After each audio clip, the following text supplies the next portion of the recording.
തനിച്ചായിപ്പോയി അല്ലേ, ലൈഫിൽ തനിച്ചായിപ്പോയി. ജീവിതം അങ്ങനെയാണ്. ചില സമയങ്ങളൊക്കെ നമ്മൾ തനിച്ചായി പോയ പോലെ നമുക്ക് തോന്നും, നമ്മൾ ഒറ്റയ്ക്കായി പോയ പോലെ നമുക്ക് തോന്നും. എൻ്റെ ലൈഫിൽ എനിക്ക് അങ്ങനെയൊക്കെയുള്ളൊരു ചിന്തകൾ കടന്നു വന്നൊരു സമയങ്ങളൊക്കെ ഉണ്ടായിരുന്നു. നമ്മൾ മരങ്ങൾ കണ്ടിട്ടുണ്ട്. വേനൽ അടുത്ത് തുടങ്ങുമ്പോൾ, ചൂടൊക്കെ കൂടി തുടങ്ങുമ്പോഴത്തേക്കും ഈ മരത്തിലുള്ള ഇലകളൊക്കെ കൊഴിയാൻ തുടങ്ങും.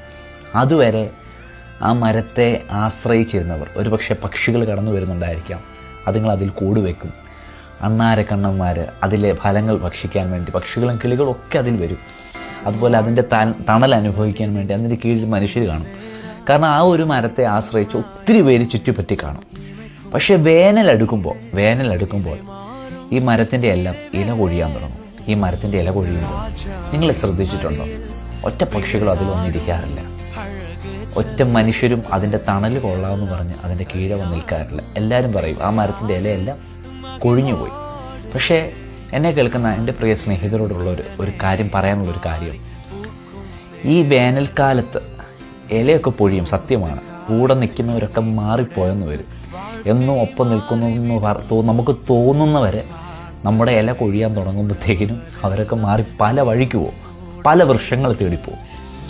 പക്ഷെങ്കിൽ ഈ വേനലിലും നിങ്ങളൊരിക്കലും ഉണങ്ങിപ്പോകരുത്, വാടിപ്പോകരുത്. കാരണം ഇത് പൂക്കുന്നൊരു സമയമുണ്ട്. ഈ പോയ ഇലകളൊക്കെ തിരിച്ചു വരുന്നൊരു സമയമുണ്ട്. ഈ മരത്തിൽ നിറച്ചും ഫലങ്ങൾ വരുമ്പോൾ ഈ പോയ പക്ഷികളൊക്കെ തിരിച്ച് പറന്നു വന്ന് ഇതിൽ കൂടുവെക്കുന്ന ചില സമയങ്ങളുണ്ട്.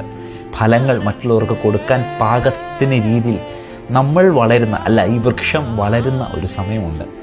അതുവരെ ഒന്ന് വെയിറ്റ് ചെയ്യുക, കാത്തിരിക്കുക. ചില കാത്തിരിപ്പൊക്കെ നല്ലതാണ്, ചില ഒറ്റപ്പെടലൊക്കെ നല്ലതാണ്. നമുക്ക് പലരെയും മനസ്സിലാക്കാനും പലതും നമ്മുടെ ജീവിതത്തിൽ നമുക്ക് നേടിയെടുക്കാനും ലഭിക്കുന്ന ചില സമയങ്ങളാണ്. അതുകൊണ്ട് കാത്തിരിക്കുക. നമ്മുടെ വൃക്ഷവും പൂക്കുന്നൊരു സമയമുണ്ട്, കാതരുന്നൊരു സമയമുണ്ട്, പലതും ലൈഫിലേക്ക് മടങ്ങി വരുന്ന ഒരു സമയമുണ്ട്.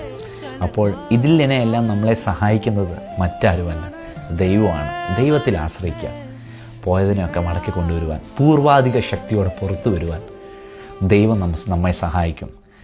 ദൈവം നമ്മളെ അനുഗ്രഹിക്കട്ടെ. God bless you.